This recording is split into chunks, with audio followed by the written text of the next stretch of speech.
Hey, how's it going, everybody? If you're new here, welcome in.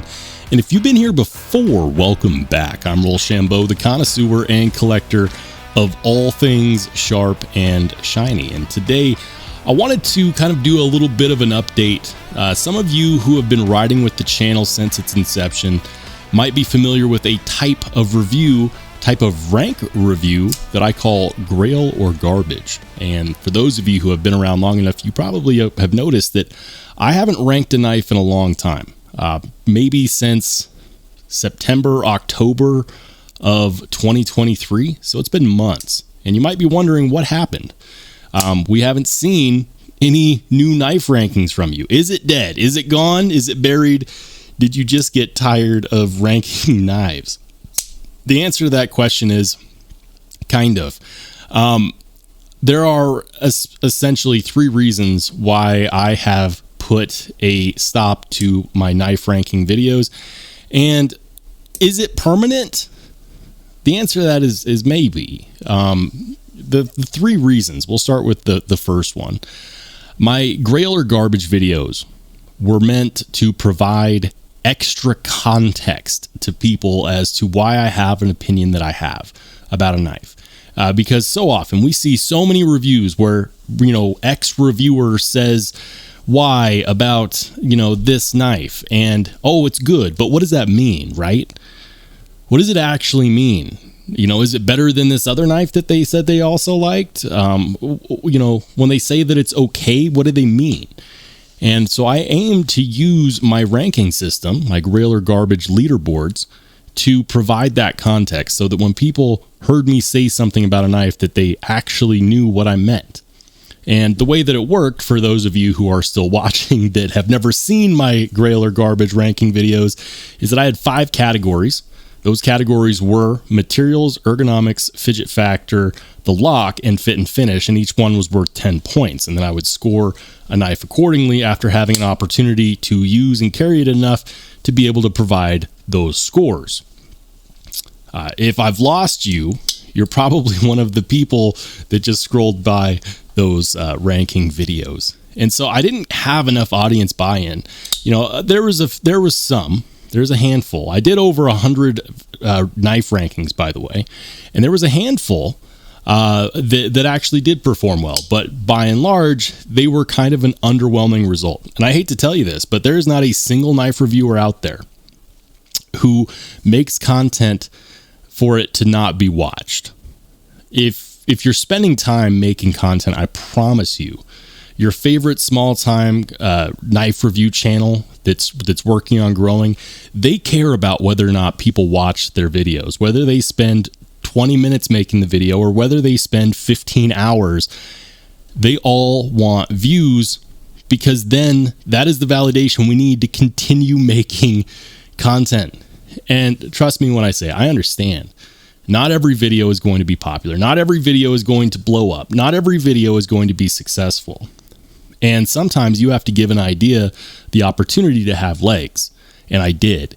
I did over 100 knife rankings, and not any of them are standout videos on my channel.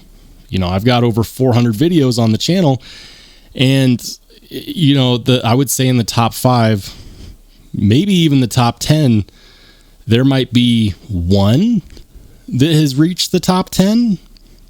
Maybe not even that.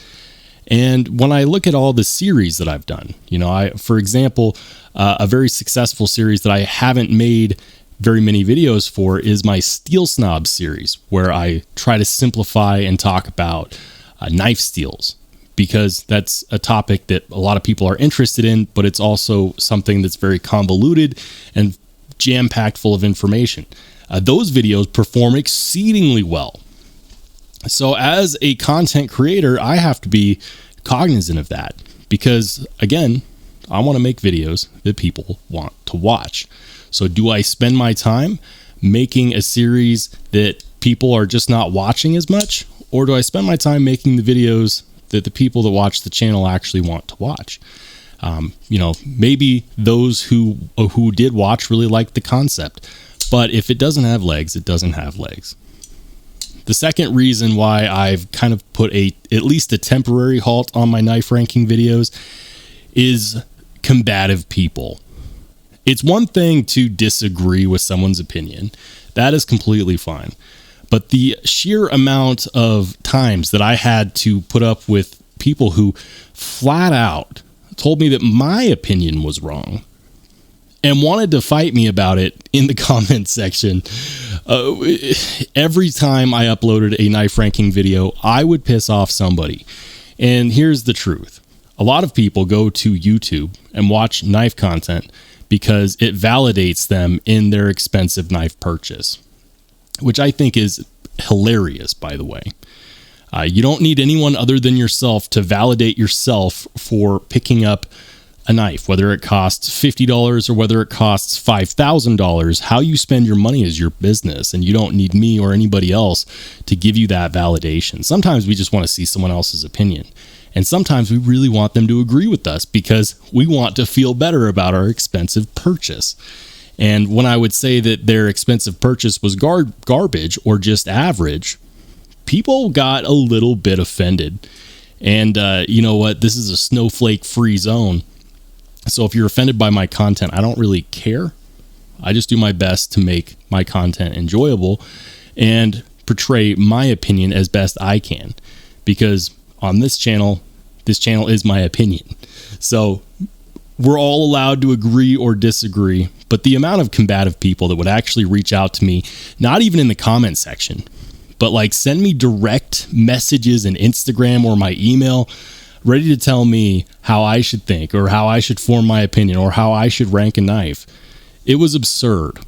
And every time I'd upload a video, I would prepare for a battle. And if you do that 150 times, I promise you, you will get tired of it.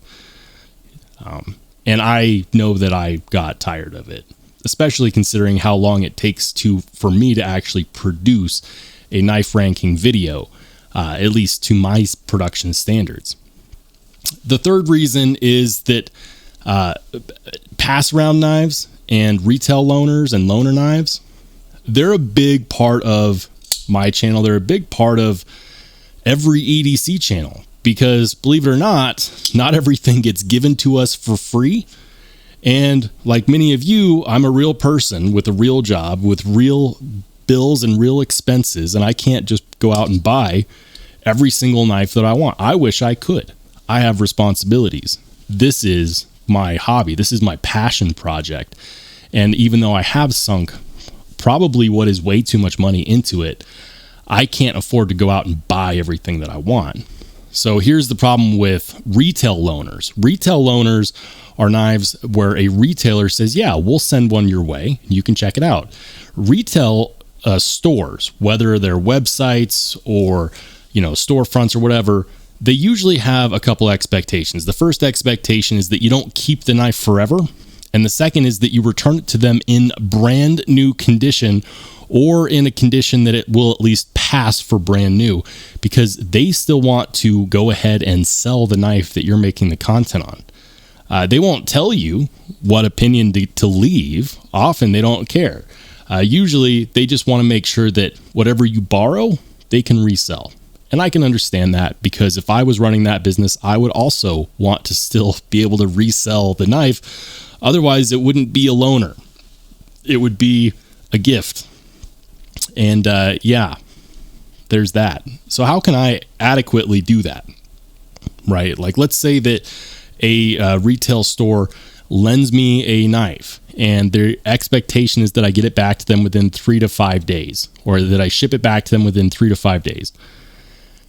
And it's in brand new condition. How can I cut test with that? How can I carry that confidently? How can I handle that confidently enough to actually provide a rank, a real rank? It's the same thing with pass arounds. Usually pass around groups are a huge source of knives for review channels because, again, we can't afford to buy everything. So knife pass around groups are great. However, usually the turnaround time has to be 10 to 14 days. And you might say, well, that's fine. 10 to 14 days, on one knife, on one video, you should be able to do that, right? Well, yeah, if it was one knife that I was doing the ranking on, if it was one video, sure. But when you're a channel that's putting out somewhere in the realm of 4 to 6 videos a week, all of a sudden you can't devote that much time. You know, I did the math on it, and all of the rankings that I did that I was extremely confident in how I ranked them in the context that I provided, I had the knife for anywhere in the realm of 14 to 28 days. And that gave me enough time to experience it, to experience other knives, to provide context for why I was feeling the way I was feeling. So pass round knives, loaner knives, no matter where they come from, they're difficult to get a good enough feel for because of the time frames and the expectations in which you have them. And lastly, guys, I want to say this. Is Grailer Garbage dead? No, it is on what is quite possibly a semi-permanent to a permanent hiatus, because I still think that it's important to provide context to people when I say that a knife is good or a knife is bad or I recommend it or I think that it's absolute garbage. I want to provide that context. I don't currently understand how best to do that. If you have ideas, I'm happy to field them in the comment section down below. In fact, let me know, have you ever watched any of my Grailer Garbage content? Are you sad to see it on a semi-permanent pause? Is that how you got to know the channel, or is this the first time that you're hearing about my knife ranking system? If you want to check it out, I highly suggest that you do. Maybe you will gain some context as to why I'm talking about it. If you want to watch more awesome Knifer.edc content, as always, make sure to click on one of the videos that pops up next.